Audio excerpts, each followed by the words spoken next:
Welcome to Heaving Bosoms, the podcast where two best friends recap romance novels while staying connected and following our bliss.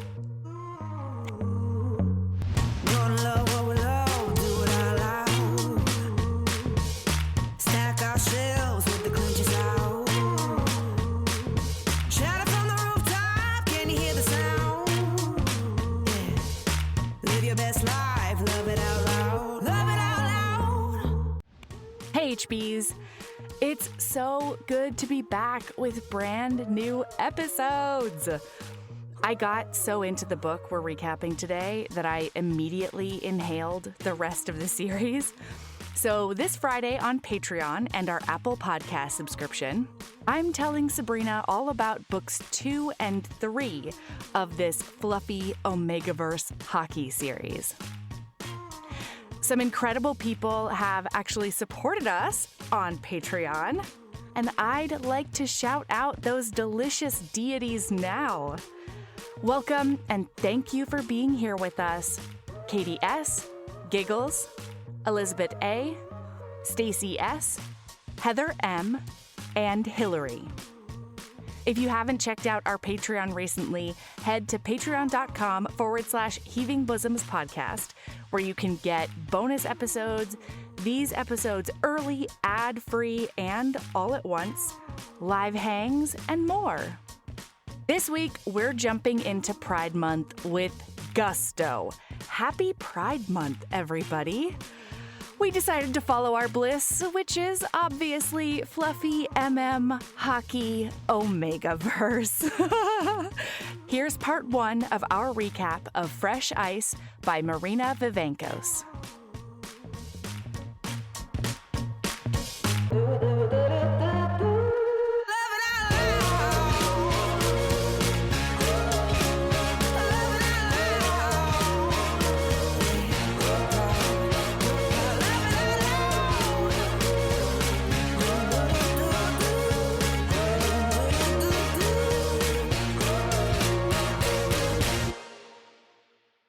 Hello, my dear. How are you?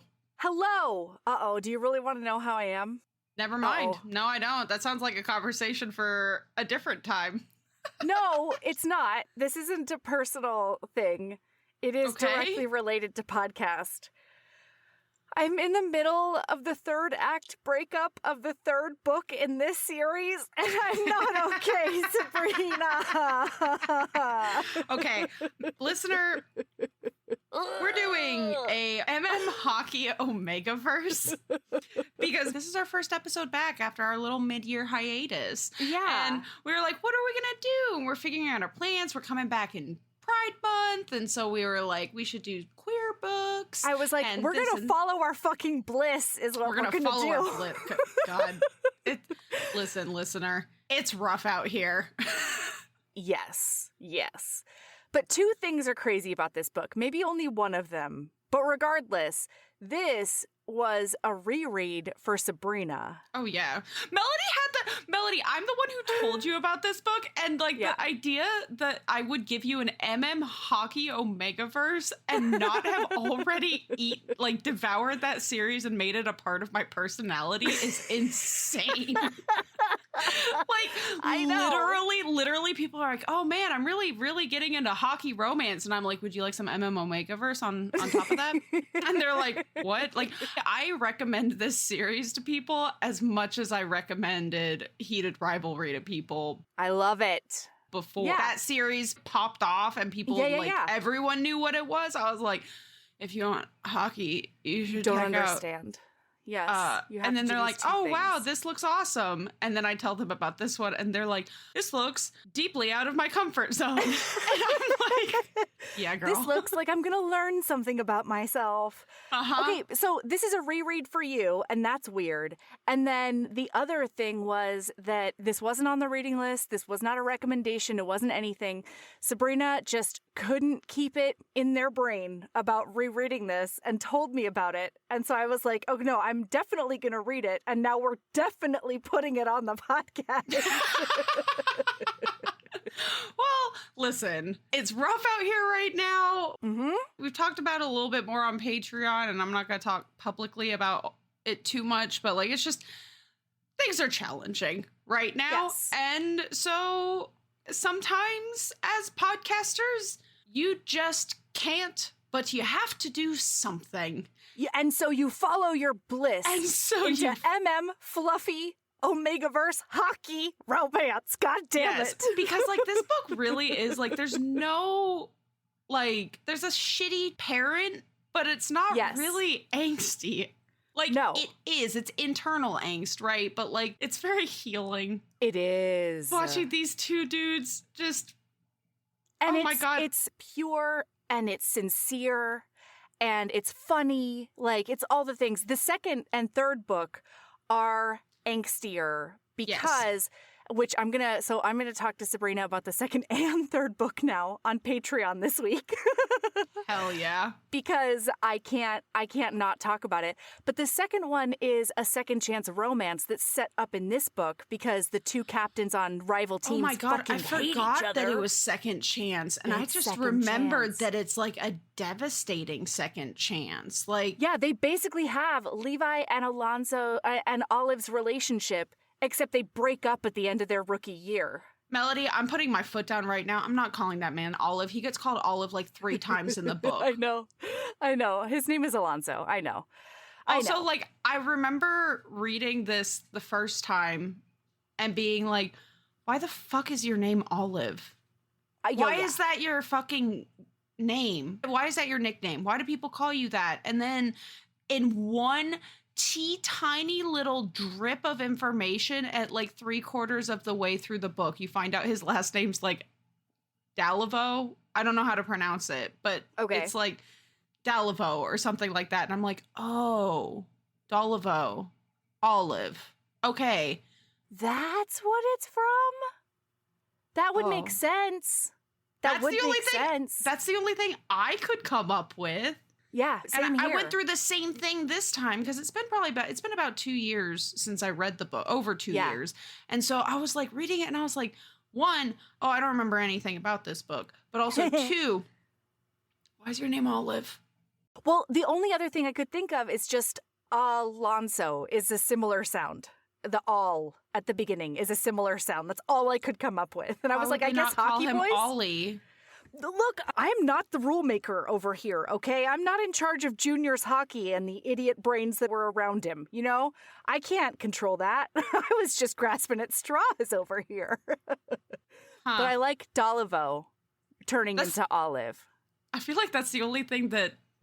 hey, Miss Vivancos. Yeah. Hey, Marina, maybe. If I may. Uh-huh. If we might be so bold. If we might be so bold. Why is Alonso's nickname Olive? Is it because of his last name? Because I would really love to be able to put this knowledge to bed once and for all and then forget all about getting the confirmation that is why his name is Olive. And anytime it comes up again in the future, I could be like, I don't remember. But I do know for a fact that Marina Vivancos cleared the air at some point. So if you can find that... Yeah, and we might have talked about it on tape, which is forever, you know? So you can always go find it later. Or listener, if you know, listener. Have you seen an AMA or something? Are you on like Marina Vivancos' newsletter? I asked you. Well, because like I am on her newsletter and I also follow her on social media. But I, 1, have a Swiss cheese memory. Yeah. And 2, do have something like 10,000 plus unread emails in my personal inbox. So same. That's not... Wow, was that stressful? You know? Boy, do I open that email and immediately close it. It takes everything in me every time I open my email not to just like select all and hit delete. Because I know that there's stuff in there in the midst of those 10,000 unread emails. I know that there's stuff in there that I need to keep. And yet, will I ever even get to it is the other question. I may as well delete them because I'm so scared of it, I may never actually get to them. Oh, interesting. Meanwhile, being unemployed, one of my new hyperfixations other than Don't Starve Together is cleaning out my email inbox and organizing it, which is awesome. It will do wonders for me. But unfortunately, it'll only do wonders for me if I keep up with what I've done. Indeed. Which historically is the point of pressure that usually snaps immediately. You know, like one thing goes wrong in the world or my life, and then I have 10,000 unread emails. And you know what? Maybe it just feels Sisyphean is what it feels is. like. I was just about to say that. Yeah. Well, and then the third book is best friends, but one of them's been out loud, like upfront with himself, in love with his best friend since they were kids. And he's like, he's out to his friend and his family gay. Who's the third book about? Z and Zammy. Duh. We don't meet Zammy in this book. We do meet Z. We meet Z, and then we meet Zammy in the second book because he's a cat. Yeah, I remembered Z had a book in there, but I couldn't remember who it was. Oh, man. Let's just jump into it because I can't wait to talk about, is it Levi or Levy? Is there an audiobook? Did you listen to this on audiobook? No. Or you're eyeball reading all of these? Yep, and I just decided it was Levi. I knew that's not how it was spelled, but I decided, and that was it. I also call him in my head Levi. I think it's Levy because his last name's Levine. I know. I think it's Levy. Let's try, but I'll probably call him Levi still throughout the episode. You know, even though I'll try to call him Levy. I'm just going to really aggressively correct you every single time you do it. Oh, that sounds like a delight. Yeah, it sounds great. It sounds like great content. I think that listeners going to love it. You know, like this is... Okay, so we've got Alonso Dolivo. Listener, you get it? You see, that's why his name's Olive Probs. And it's his first year on an NHL team. He was drafted in the first round. He is a forward, ? And he has a big secret. And the secret is not only stressful, but he has to take a bunch of medicine that wreaks havoc over his body. So he's like not only dealing with all the hockey stuff, but like just regular hockey injuries. He's also dealing with a bunch of stuff he can't even tell like team medics about. And he has an emotionally and verbally abusive father who has made him feel like he is in fact the scum of the earth, even though he's a professional athlete. And so, wow, the first few chapters, poor Alonso, he's shy, he's like closed up. Yeah, he's real buttoned up. And like, to be fair, his dad is the most righteous piece of shit. Yeah. Like all we do. Yeah. Yes. All we do the first couple of chapters of this book, because the whole book is in Alonso's point of view. I hadn't remembered that, but I think that the book is better. Yeah, the whole thing is in Alonso's point of view. And he's like kind of the grump, but he's not. He just has chronic pain. And he thinks that he has to work himself to the bone, otherwise he's worthless. Like his talent means nothing. And then there's this bright ray of sunshine that he meets. Yeah, so I feel like we should give listener a little bit of a lowdown. A little bit of the universe, right? Is that what you're doing? Okay. Yes. So we've done an Omegaverse before on this podcast. It was Baby and the Late Night Howlers. That was very recent. All of those are... like it comes from a series of Omegaverses. This is a different flavor of Omegaverse because this is MM, which means in this universe, MPreg, which if you don't know what that is, it's male pregnancy. Get stoked. And it is a thing in this universe. It doesn't really dive into the details of it in this book, like what it consists of. Other MM Omegaverse dives into it a lot more about like how that works. Sabrina, in the interest of listeners understanding and, future context for this episode, at the risk of sounding like a Republican, what's going on with everybody's genitals in this universe? Like, how does that work? What do you mean? What's your specific question? There's some ambiguity that I wasn't super sure about. Okay, and if you're 3 books in, it doesn't get touched on super aggressively. Okay, no, what's up? What's the questions? I was fine, mostly. I was mostly fine, other than the fact that they talk about basically like the omega or the alpha or whatever is their dynamic, and then they still have gender, male, female, whatever, right? Mm-hmm. Or sex, I don't know. and the genders and the designations can be all scrambled up. So I was mostly fine because Alonso, they're always talking about his prostate, right? And opening him up and all of that. Mm-hmm. So I was like, okay. But then there was that pregnancy hiccup. And so I was wondering whether it's like a branching situation or whether there were like 2 orifices. And then in the second book, there's one line that said that female alphas have pussies and a dick is the verbatim language. Pussies and a dick. I don't remember that at all. Okay. That's what it says in the book. I highlighted it because it did lead me to more questions. So now I'm wondering if just like what we would typically think is the opposite gender to the dynamic has more interesting genital configurations, or if like... Well, Melody, because I didn't remember that in this universe female alphas had a penis and a vagina. Yeah. So I didn't remember that. Which I think is fascinating and awesome. But it does make me wonder. It makes me wonder extra more about how that reproductive system on Alonso works and whether he's hitting the prostate from like a different angle, you know? So I generally in an omegaverse universe, or like omegaverse universes where mpreg specifically is a thing. Yes. Unless it is explicitly stated that they also like they have a separate reproductive situation. Yes. I've always just assumed, and this is generally accurate in description, because the sex in this book is descriptive but not descriptive. Like it's descriptive enough to know that there is sex happening and it's hot and there's hot things happening, including but not limited to Levy eating his own cum out of Alonso's asshole. That happens in book 3 too. Maybe also in book 2. There is some good stuff in there. Yeah. Marina is like, we're going there. She's making it work. Yeah. Marina's like, we're gonna make this happen. But I've always I hate that this is the word that comes to mind, but it is the word that I'm going to use. But I generally assume that the anal canal is somewhat cloacal. Okay. Yes. So my kind of like working theory was that like similar to the throat and the windpipe, when you do certain things, hatches open in different directions.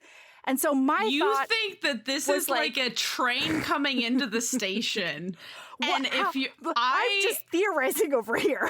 Oh my God. I'm thinking like in the heat situation, the digestive section closes off at heat so that they can get pregnant.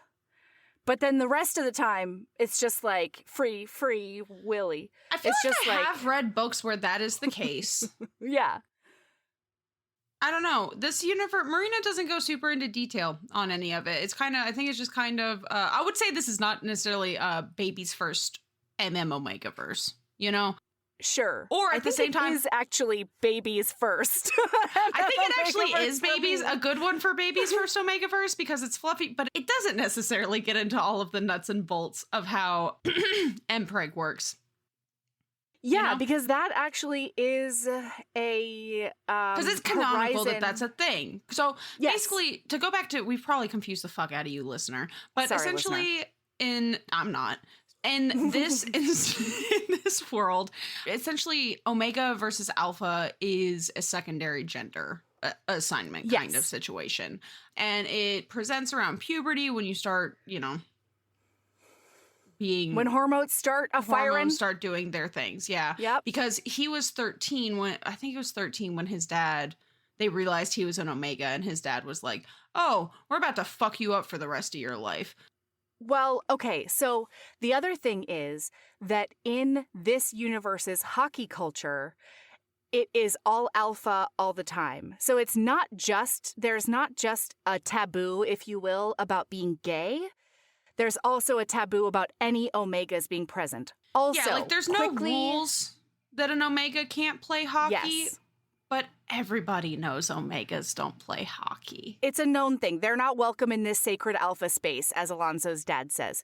The other thing is that in this universe, I think that only your dynamic is what decides whether you're labeled homo or hetero or whatever sexual. Because an alpha man can be with an alpha woman, but they would both have to be gay and be into alphas. There's not enough in this first book alone. No.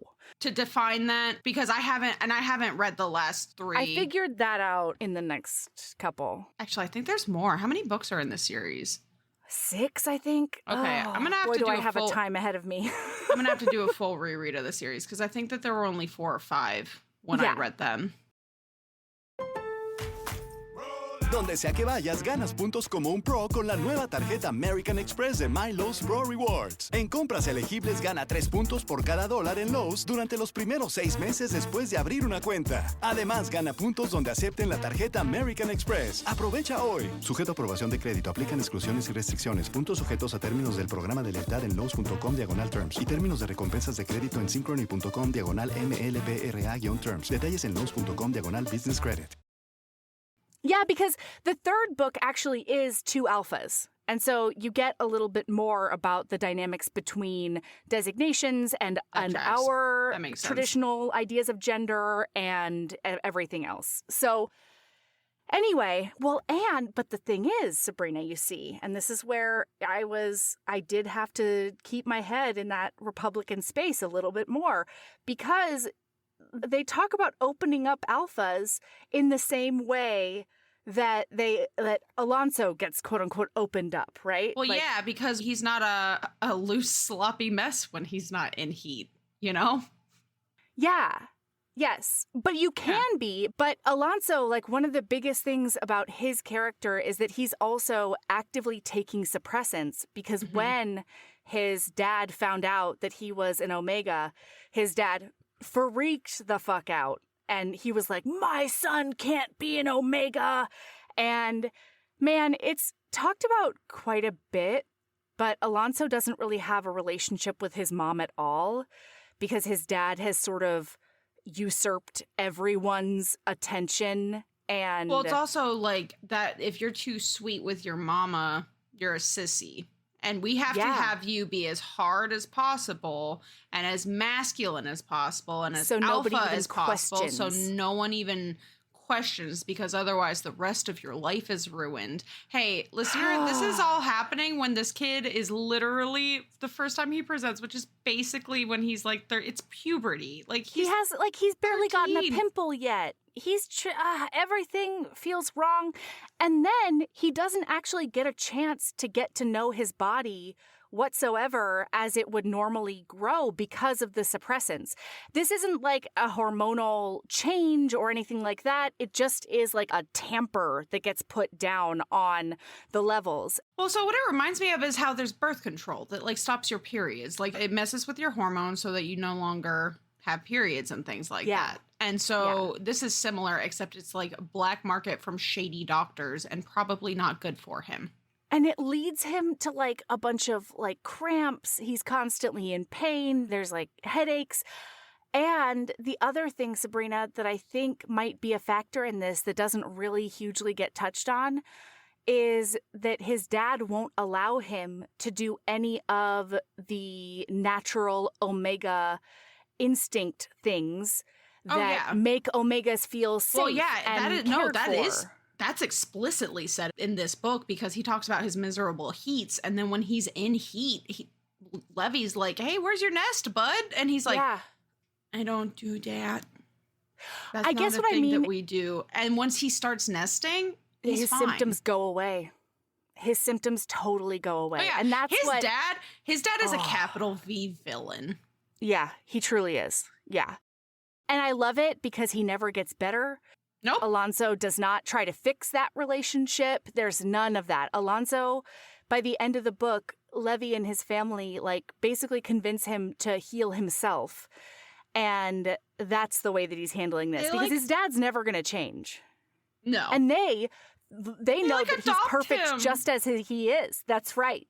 Yeah. They're like, this is our baby now. Yes. And we're adopting him at 19 years old or 20 years old. And also he fucks our other baby. It's fine. Anyway, it's fine. So he meets this like ray of sunshine in this other rookie called Levy. Okay.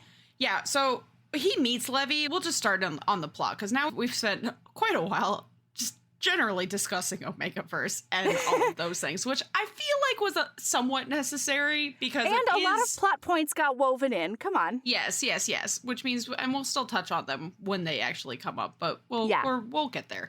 So we open up with Alonso at basically fresh meat camp for they're at training camp. The Queen's Hounds. Nope, because that's not the Astoria their team. Hounds.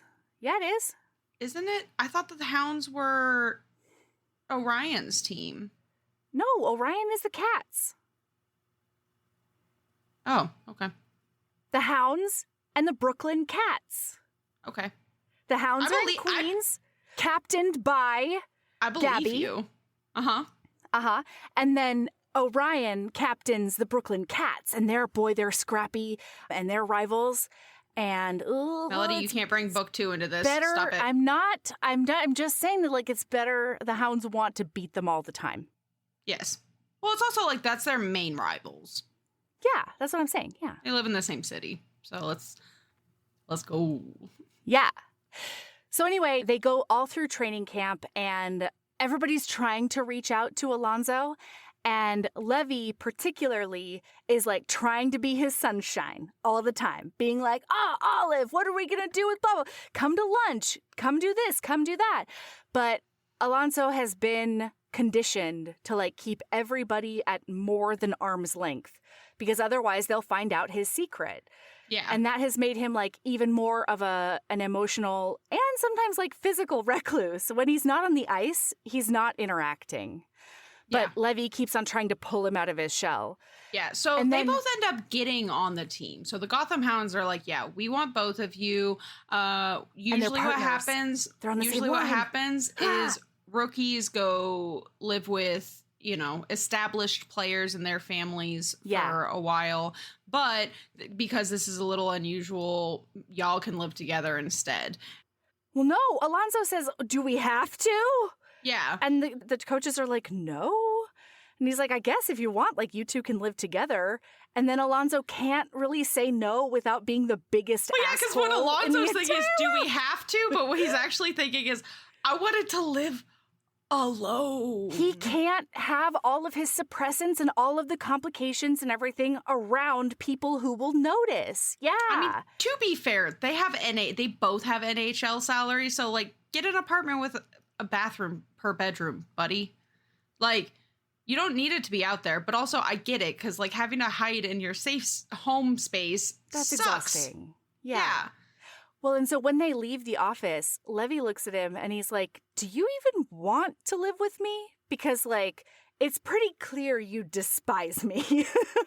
And Alonso's like, what? I think my favorite thing is Alonso's sheer shock. He's like, what? Confusion. What could possibly make you think that I hate you? And Levy's like, everything? Every single thing you do and don't do. And all the vibes you put out, like all of it is why I think that. And so Alonso's like, no, but I'll send you some links for apartments or whatever. And then Alonso's very surprised because Levy is like responsible and he shows up to appointments on time and stuff. And then when they move in, Alonso, I felt very seen in a bad way. Alonso moves his entire self in. All of himself in on his without own? even thinking about asking for help. And then, to the point that he's putting everything together, he's like... The only difference between me and Alonso in this moment is that he did not consider asking for help. Because I would be like, I could ask so-and-so. No, I'm not going to do that. I couldn't put them out like that. That's going to be a burden. And then, oh God. And then like Levy, because he's precious and adorable, gets Gray and Killer to help him. Yeah. And they're like, hell yeah. And also like, we're giving you a couch and we're going to get you all set up. And we're like, and Alonso's just like, I don't know what to do with this. It does not compute. And so by the end of the thing, Levy's like, I'm really bad at putting bookshelves and stuff together, so will you help me, Olive? And he's like, I guess, oh God, I have to go to my room for a while. Yeah. But they sort of like walk around each other for a while. They orbit around each other for a while. Yes. And during all of this, the season has started. And it is, Alonso cannot score to save his life. And Levy got his first goal in the first game. So he's also comparing himself to this like golden retriever, like great kid, you know? Yeah. Oh, it's tough. And this is when we really start witnessing / learning / understanding that every single he never hears from his dad when he wins a game, but he hears from his dad every time he loses a game. And his dad calls and berates him and tells him all of the ways he could have done better. And the team lost because of him, even if they didn't actually lose the game. Oh, no, because he only calls when the game is lost. It doesn't matter whether or not he scored a goal or not. It's if he lost, period. Exactly. If the team won, it's fine. And if the team lost, obviously, all of it is sitting on rookie Alonso's shoulders. Yeah, third string forward on the Astoria Hounds or whatever, all on his shoulders. And like, it's to the point where Alonso will hear the really nice conversations that Levy's having with his parents and his sister. And he's like, wow, I wish there was a universe in which I would deserve treatment like that. That would be amazing. But I'm terrible and I'm awful. And look at me, look at my character being envious of that kind of relationship. Oh, it's awful. He's got some really terrible internal monologues because of his dad. Oh, and they're rough to read. Brutal. If you're somebody who struggles with that kind of thing, like, content warning that it's hard to read inside of Alonso's head, depending on where you are in your life. Just, you know, theoretically, possibly, it's possible that reading Alonso's point of view, depending on what's going on in your personal life, might be a little challenging. Oh, interesting. But wonderful, hypothetically, theoretically, it could be really healing to read inside of his head and see the way that it changes things. But just, that's all just, you know, hearsay, you know? So anyway, Levy is so, I almost did it. I corrected myself though. You did. So Levy is so cute though, because he can see that Alonso is having bad times. And so he ends up like doing sweet things, like takes him out for ice cream. He's like, you need to chill out, bro. Like, this is going to be wonderful. And Alonso starts wondering, like, maybe I could let Levy in. You know, like... Yeah, maybe I could open up a little. Maybe I could rely on him. And this is like the fourth time by this time that Levy has thrown out, like, we're rookies together. We have to have each other's backs. We're teammates. We have to have each other's backs. Of course, I'll have your back with X, Y, or Z. And Alonso cannot believe it. It's like a different language that he couldn't possibly interact with, this notion. But once it gets to the point where he's like, hey, man, I know I've been kind of a dick. Thank you for taking me to ice cream and getting my mind off things. And Levy just very easily is like, of course I would do that. Of course. You're my teammate. You're my friend. Of course I would do that. And Alonso's like, maybe this is real. Could it be real? Yeah. So then we're going to zippy zap because the book is rather short. It's under 200 pages, but it does cover an entire hockey season. So there's a lot of whimsying from point A to point B. Like Zippy Zach is very present in this book, just sweeping us from scene to scene. Because there's a lot of comments like, we're doing these games and like we did those games and we're still winning or we're still losing. Went by. Or, So during all of this whimsying from place to place, though, Alonso finally does get his first goal, and the team is so excited for him and takes him out to the bar, and it's so precious because he's just like, I don't know what to do with myself. These people are so proud of me. And they're like, so kind. Yeah, they're so supportive, and all of your hearts are going to break. He's not used to positive feedback ever. at all, even when he does really well. Also, listener, there is a lot of whimsying, but I do need everyone to know that he scores his goal right after Levy takes him to ice cream. It's like the game after, and it makes me so happy. Yeah, he does. And so while they're there, Levy, they're both drunk because they're both babies. They're 19 and 20. So it's not like they can't legally drink in New York State or the United States of America. And so they're like, all of the players though are like, here's a beer, buddy. But they're babies. They're fucking lightweight. So they end up like drunk, and Levi ends up like leaning onto his shoulder like, that was such a beautiful, what is it? He says, that goal was so fucking pretty, babe. Yeah. And babe and baby are just not unheard of on the ice. They're thrown around on the with the team. Yeah, but Alonso's like, baby. Oh, that feels extra nice. That feels some kind of way. Huh. And then they end up losing just brutally to the Brooklyn Cats. And in the car after the game, this is the first time Levy witnesses the phone call with his dad. Yeah. And it is devastating and awful. And then because Levy is the sweetest, humiliating. Yes. It is also then beautiful because when Levy's parents call, he brings Alonso in and they basically adopt him from Get. They're like, hi, we love you. And Alonso's like, huh? I don't get it. Well, and it's so great because Levy I think even in this first phone call is like, I have to pee or something, and leaves him alone with his parents so that like he actually gets one-on-one time, and they tell him how awesome he is and how great he's playing. And even if the team is losing, they're still playing really well. And it's all about their effort. Like, it's so good. Donde sea que vayas, ganas puntos como un pro con la nueva tarjeta American Express de My Lowe's Pro Rewards. En compras elegibles, gana 3 puntos por cada $1 en Lowe's durante los primeros 6 meses después de abrir una cuenta. Además, gana puntos donde acepten la tarjeta American Express. Aprovecha hoy. Sujeto a aprobación de crédito. Aplican exclusiones y restricciones. Puntos sujetos a términos del programa de lealtad en Lowe's.com/terms y términos de recompensas de crédito en Synchrony.com/MLBRA-terms. Detalles en Lowe's.com/business credit. Well, and then this starts, like, we're not going to talk about it again, but this starts being a thing where after every game, whether it's a win or a loss, Levy brings Alonso into the phone call with his family. Yeah. We find out at one point that Alonso and Levy's sister, Kirsten, have started texting. Yeah, absolutely.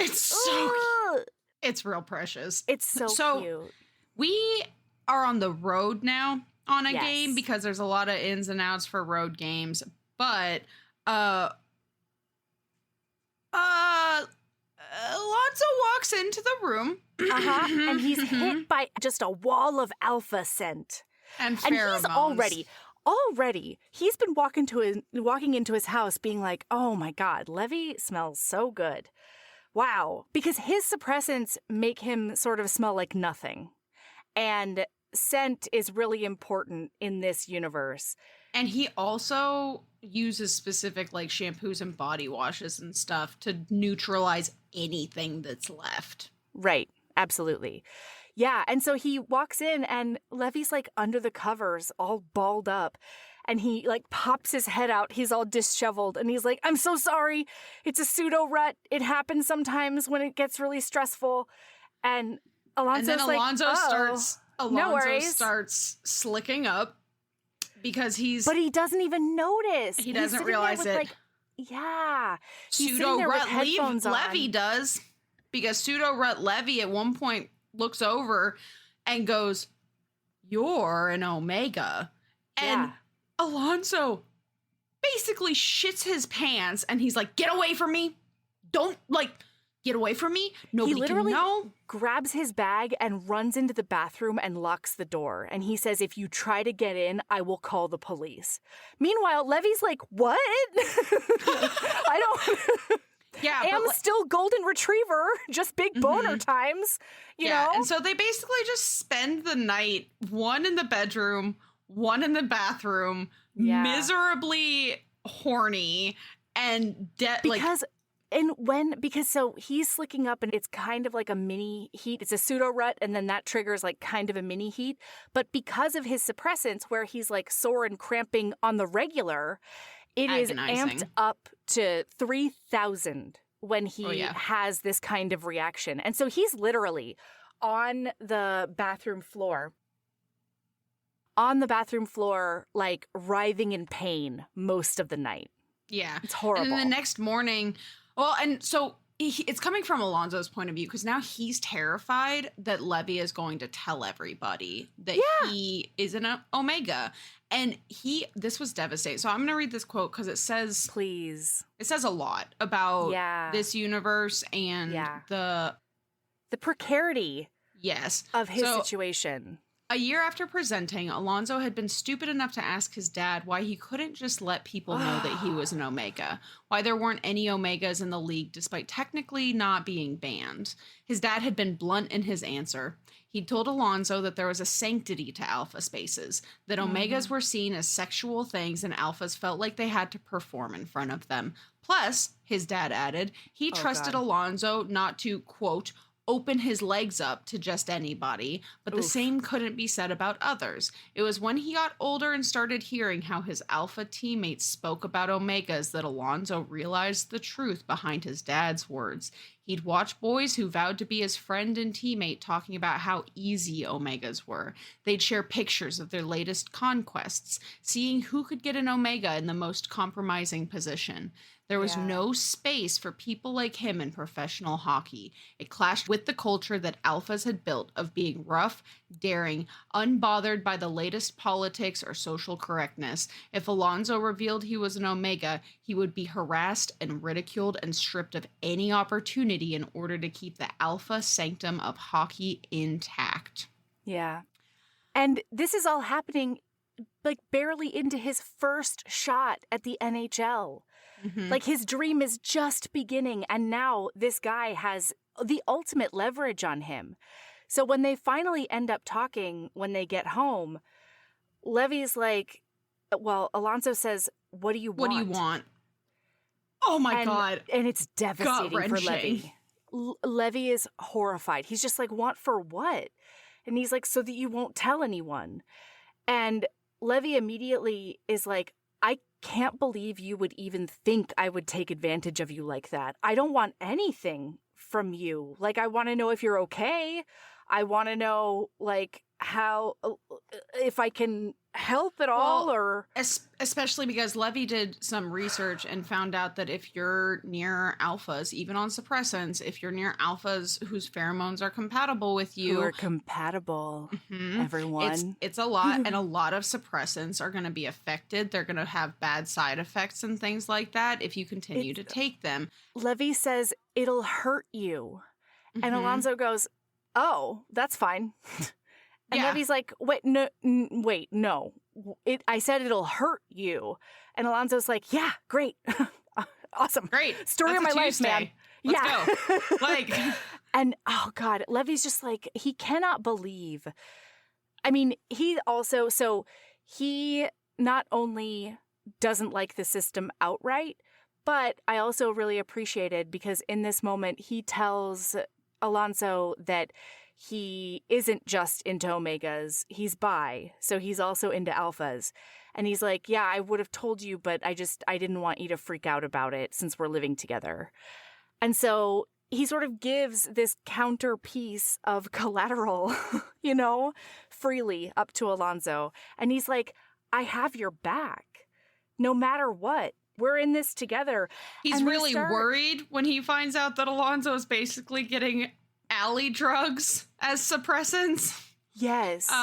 But Alonzo's like, you can't tell any, because if you tell coaching staff, if you tell the medical staff, if you tell any of these people, it's going to get out. There's no way it's going to stay in. And then I will lose the thing that I have done this for.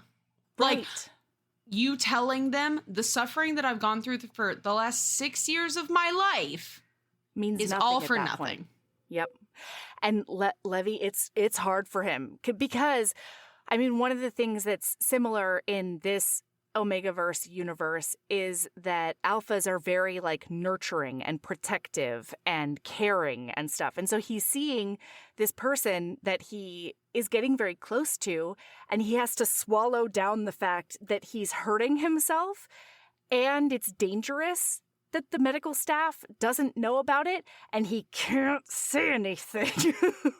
So he's like, he's pushing down all of his instincts to do this. Oh, man. And then we end up zippy-zapping to a scene after a win when Levi really starts pulling Alonzo into calls, and he makes the comment to Alonzo, hey, I notice your dad never calls after we win. Yeah. And Alonzo says, well, what's he supposed to say after a win? Well done, you rock?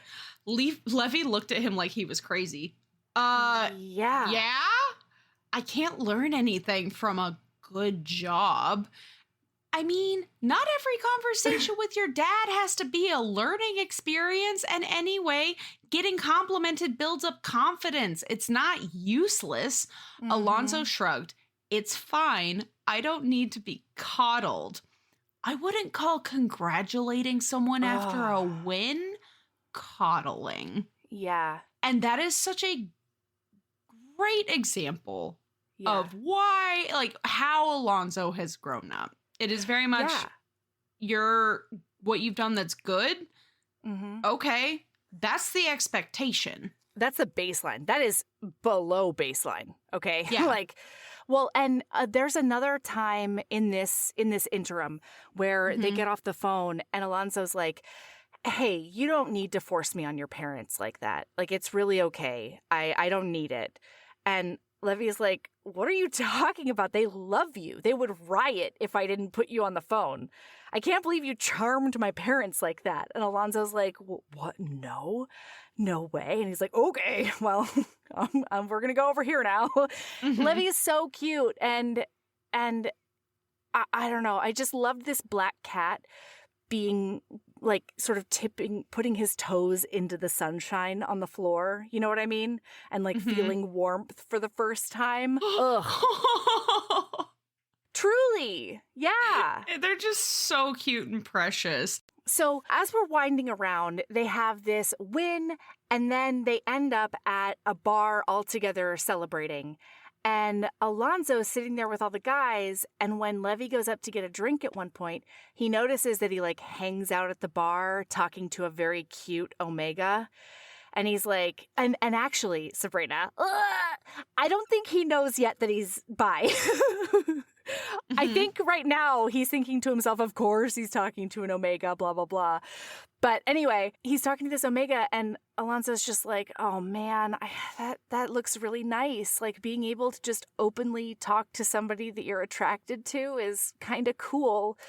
And then when Levy gets back to the guys, they're giving him a really hard time. And Levy looks at Alonzo and says, are you ready to go? Are you leaving? And Alonzo's like, yeah. Oh my God. And then Alonzo's so cute because he's like, oh my God, Levy's coming home with me instead of the cute Omega? That feels weirdly. Why does that feel nice, I wonder, Alonzo thinks. His crunchy little heart grows like a size and a half. Yeah. You know? And so when they get back, they're talking, and he's like, you looked like you were having fun back there at the bar. And Levy's like, I mean, yeah, I was having a good time, you know? Oh. And then he has the realization, Alonzo can't do that. Right. Unless he's into Omegas, which he's going to be fine with. Make things a lot easier. But, oh my God. Can you imagine? It would have been so fucking simple. Yeah. If Alonzo was bi or gay. Yeah, I mean, I think it would have been simple, but he would have to find an Omega that's into Omegas because he has to act like an alpha around his teammates, right? Oh yeah, he needs to, but like he still could explore and experiment and do things like that. Right. And have it actually be fulfilling. Whereas we find out, I think, in this scene that, like, he's done stuff with Omegas, but it was sort of performative and under duress. Oh, he's, like, my God. I forgot that he has done stuff with Omegas. Fuck, that's he's had so sex with Omegas, depressing. and he had to act like an alpha. By the way, I do want to throw out there real quick, because I know it came across. I know how it's going to come across. Okay. When it's listened to by literally anybody else, not this conversation that you and I are having, where listeners not privy to a lot of it because we cut a lot of shit. Okay. I'm not saying it's easy to be bisexual because you can pretend to be straight. That is not what I'm trying to say. And I know it's going to come across that way because if I heard somebody say what I just said on a podcast, I would also immediately be like, are you fucking kidding me? It's not okay for bisexual people to have to pretend to be straight. It's not easier for them to just hide in the visibility.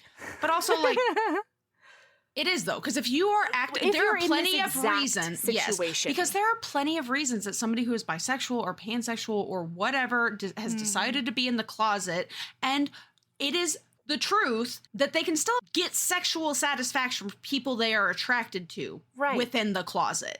Right. Like, that is undeniable. Yeah. Period. Yes. Yeah. I'm not saying it's right. And he can do that in front of his teammates. He can do that in social situations. He wouldn't have to sneak around at all.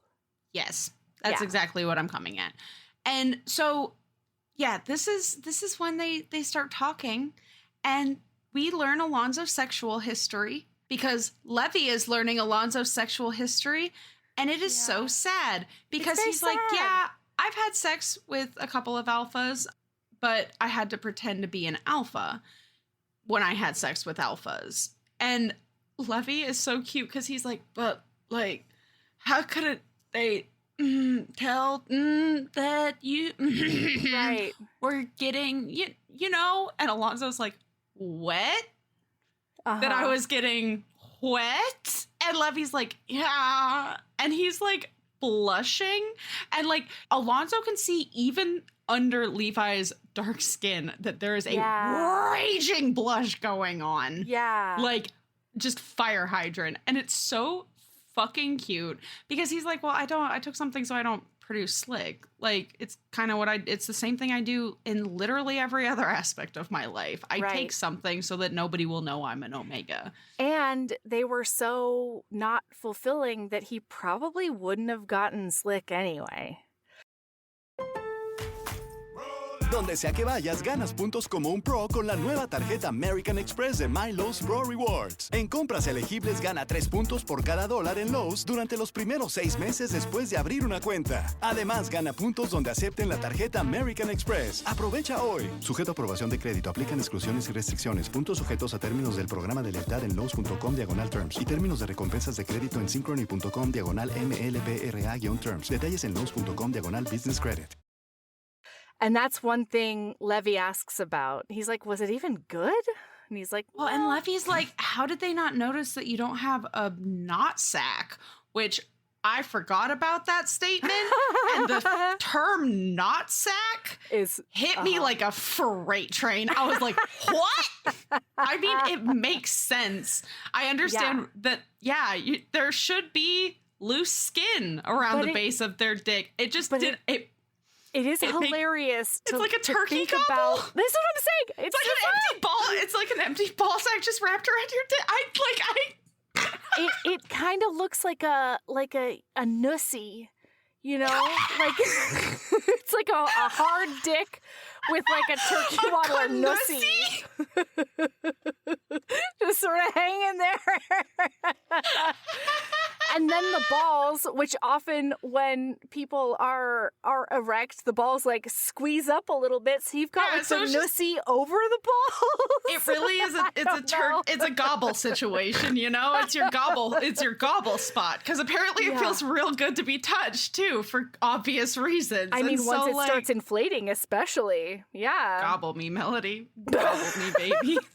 That changes the whole dynamic. This is one of those moments where okay, Melody, I need you to know that this is one of my favorite things about podcasting about romance novels with you, because you know how like you read something and I had forgotten about this, right? Like I had completely forgotten about it because like it's a thing. And in fact, I had forgotten about it until I read the quote just now while we were discussing all of this. Yeah. And then it said knot sack. And I was like, Jesus Christ, I forgot about the knot sack. And I would never remember, I would never talk about, I would never discuss, like, you know what I mean?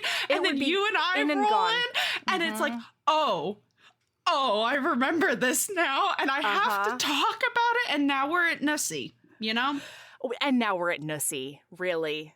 Is the destination one always wants to steer to, you know? Also, I'd like to throw out there that it's not actually a knot sack. It is, in fact, a nart snack. A nart snack? Is that what?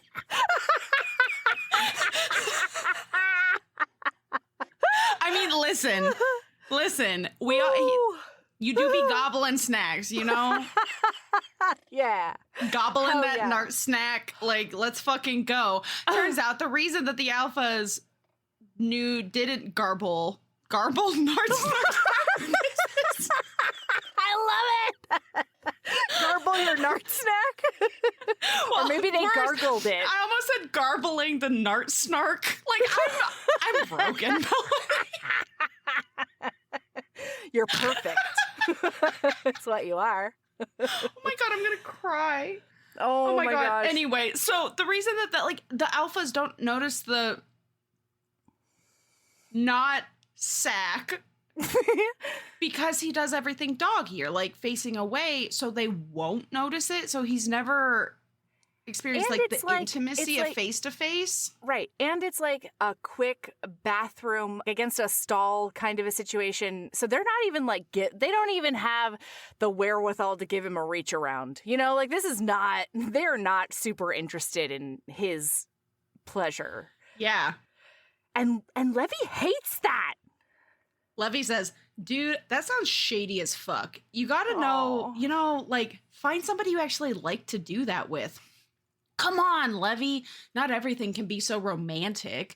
It's not about being a romantic. It's about not doing that with some asshole alpha who doesn't even care enough to notice your dick. Yeah. That can't happen. Even if I trust the person, then they could go to the media after we broke up. It's just not worth it.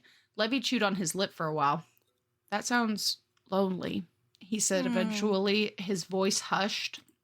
Alonzo stared at his hands. I don't have another option. I mean, if you find a perfect alpha out there I can trust, let me know, Alonzo joked.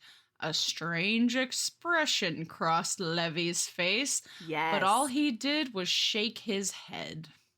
Uh-huh. But.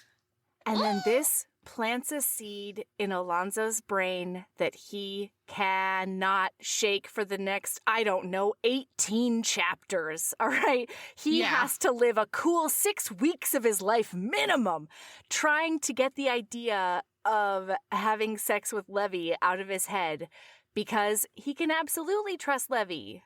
Well, and it's not really...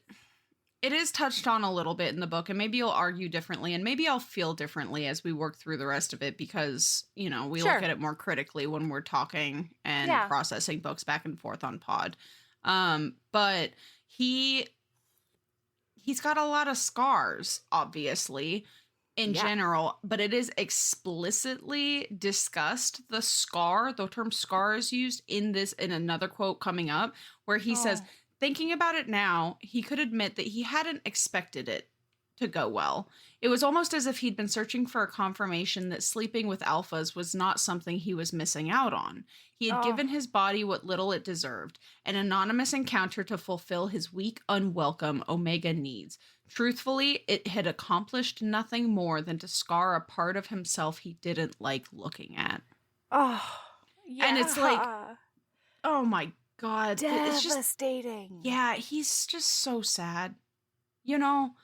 Yeah. And he does, like, some of it, he doesn't even know he's sad. He knows he's scarred. He knows that he is struggling. Right. But that's just what life is, right? The idea of subconsciously going out to have a terrible experience to prove to yourself you're not missing out on anything. It's relatable. Oof, it's relatable, and it's so sad. Yeah. Hey, wait, quick palate cleanser. This has gotten me thinking our Nussy and Notsack conversation. Snark?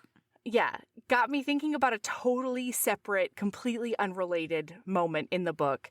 But I need to know if this is a real thing hockey fans say or not. All right? A moment later, the puck hit the crossbar and went into the net top cheese. What's that? I must have had no idea and whimsied so hard that I don't even remember that at all. What? What is top cheese? Top cheese. A crossbar and went into the net, comma, top cheese, period. Okay. End of paragraph. You're about to hear some typing because I need an answer now. This is not a question that I can put forth to listener and hope that somebody responds. Right? So I Googled top cheese and Hockey? I'm going to have to add hockey because the first thing I found is an article I'm going to save for later, which is 100 best cheeses in the world. And I would like to know what Spoiler alert, it's all of them. tasteatlas.com feels is the top 100 cheeses in the world.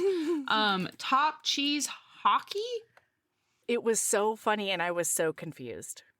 You're lucky, Melody. Oh. Because I found an article called What Does Top Cheese Mean in Hockey? A Comprehensive Guide. No fucking way. It is shockingly long. This article. Shall we link it in the show notes? Sure, I can send this to you. I haven't read it, so I don't know how accurate it is. And even if I had read it, I wouldn't know how accurate it is because I, in fact, have never heard the term top cheese in my life. That's what I'm saying, yeah. But it sounds like it's a thing. Yeah, it is because you've probably heard the term top cheese to describe a goal, and it means it refers to a shot that is aimed at the top part of the net just under the crossbar where the goalie has little chance of making a save. Oh. It's used interchangeably with things like top shelf or upstairs. And I'm not going to lie, this is like, I feel like Wisconsin has to be behind this, you know? I feel like probably. Yeah. Because when I think Wisconsin, those cheese heads, I think of cheese. And I know that hockey's popular up there. And cheese curds. Mm. Oh my God. I had my first fresh cheese curd in my entire life when I visited Minnesota. Because my friend who I was there with, we went to Wisconsin to specifically go to a dairy, like a place that you must. Yeah. And I tried a fresh cheese curd for the first time in my life. And my buddy was like, get ready for the squeak. And it did squeak. And it was very satisfying. And it was very delicious. And listen, before experiencing all of this, I did not judge the fact that when I think cheese, I think Wisconsin. There was no judgment for the love of cheese, right? Sure. But I didn't understand it on quite the level that I do now, you know? Yes. Once you understand a universe in which something can squeak in your mouth and you're not put off by it, like cheese curds and green beans are the two things in the world. Oh my God, a brand fresh spankin' off the bush green bean. Yes. Bush? Yeah, that's bush. Those are bush beans. Yes. Is it a bush though? Yeah. Okay, I couldn't remember if there was a specific term like shrub. Is a shrub and a bush the same? No. I think shrubs are ornamental. I don't know why I think that, but that's what So my theoretically soul there could says. be a green bean shrub. I guess. No, but Melody, green beans are specifically called bush beans because they come on a bush. But not like, oh my God, is bush beans a fucking play on words? Oh no, the brand? Yeah. I don't know. I thought Bush was their last name. I did too. Are they just the luckiest motherfuckers in the world? I mean, are they made with green beans? Those are baked beans. Baked beans are like not green beans. They're like they are not green beans. Yeah. I feel like it's still a play. I feel like whoever started the hey, Mr., Mrs., Mix, Bush, if you're still alive. Because I don't know how long the brand's been around. I don't know anything about Bush beans. Long time. I'm actually honestly shocked that I remember there is a brand. Totally. bush beans. But yeah, Mr. Miss. Is that a double entendre? Mix? Is that a? Is this just? Are you just? Were your family, whoever did this in the first place, were they just the luckiest, smartest motherfucker in the world? You know, they're like, and I have a passion for beans, and I'm real lucky. Maybe they changed their name legally. No, okay. That's insane. No, that's crazy, town. No, but also, do the beans that are used in your baked beans, do they grow on a bush? Or is it something else? I don't know. Well, luckily... Did your Google machine tell you? Is bush beans... I thought there was a C in bush beans. No. It's just B-U-S-H? Yeah. I swear to fuck. Like the presidents. I'm having a Mandela effect right now because I swear to fucking, I can visualize what the C in the bush beans logo. I can picture the logo in my head. I think you're putting bush beans together with bush beer. Because bush beer does have a C in it. Oh my fucking God, I am. So I didn't even say it in the first, I didn't even say it right in the first place. I was thinking of the beer, not the bean. Because the beer comes in a can, too. Oh, my God. Are bush bean... What color is a bush bean can? Because I was picturing a blue can, like and that's brown. Definitely the beer. Oh, my Bush beans is God. brown. This is a great example of doing it completely the wrong way, and still but coming getting to the correct answer. This is why you have to show your work in second grade math, okay? It's true. Wow, so yeah, that's why it's important to show your work. And get your bushes straight. Yeah. Is this Get your straightener out for that bush. Well, yeah. Get the straightener out so you have a pretty curtain for your nart snack, you know? Yes. We've really gone full circle. Nobody wants to see the work. Honestly, how we got to the answer. But honestly, here's the thing, listener. We're spiraling just as much as Alonzo is now that he's had this idea that maybe Levy would have sex with him. I don't think I'm ever going to get over the fact that bush beans is spelled without a C. That is literally just bush. Man, it's the Bush brothers. Man, there was something when there was a C in the name that it was better for me. Now it's a little bit of a letdown. On a personal level, no, it's not a letdown, but I do have to fundamentally change parts of myself in my brain and my soul that wow, I'm pretty sure I bought bush beans last weekend. Because me and my friends had a hot dog party. I bet there was a C in it at that point. Just for also, I just need everybody to know a different kind of hot dog party. Maybe arguably to some people, a better hot dog party than what you might assume when I say me and my friends had a hot dog party. Because I know that I am very open as being a sexual freak and deviant. But it was, in fact, all of us had a different kind of hot dog. And we ate them, and we made chili dogs and a lot of mac and cheese, and we had beans. And so I did buy bush beans. I love it. For that hot dog part. Oh. All right. Maybe maybe it is a letdown. So now we gotta look here. We gotta compartmentalize it, Sabrina. Okay. I'll save it for therapy. There you go. Exactly. Fine.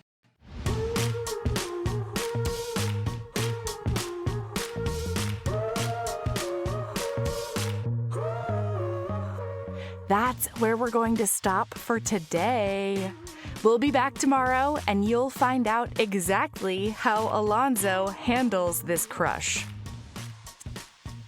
Heaving Bosoms is produced by us, Melody Carlisle and Sabrina Bradley. Editing is done by me, Melody Carlisle. Our theme music is by the incredible singer-songwriter Brittany Fonts, and our art is by the ultra-talented author Kate Pryor. If you like our show, remember to follow us on your favorite podcast app, rate us 5 stars, and leave a review. That one small action is a huge way to help the show. If you want to get in touch with us for advertising inquiries or anything else, you can email us at heavingbosompodcast@gmail.com. If you want more of us, visit patreon.com/heavingbosomspodcast. You can also find us on Instagram at Heaving Bosoms, on TikTok at Heaving_Bosoms, and in our Facebook group, the Heaving Bosoms Geriatric Friendship Cult. See you tomorrow.